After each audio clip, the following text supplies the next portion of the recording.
தில்லையாண்டன் பிள்ளை என வரம் கொடுக்கணும் சண்முகா.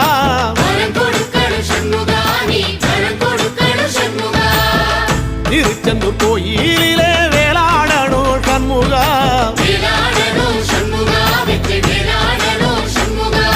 தில்லையாண்டான் பிள்ளை என வரம் கொடுக்கணும் சண்முகா.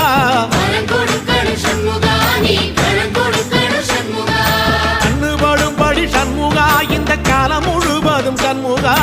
உன்ன நினைக்கிற சண்முகா நல்ல செல்வம் கொழிக்கணும் சண்முகா. சொன்ன வரங்களை அள்ளி கொடுக்கிற கொடை வள்ளலே சண்முகா. கோடி வணக்கம் சண்முகா, பல கோடி வணக்கம் சண்முகா.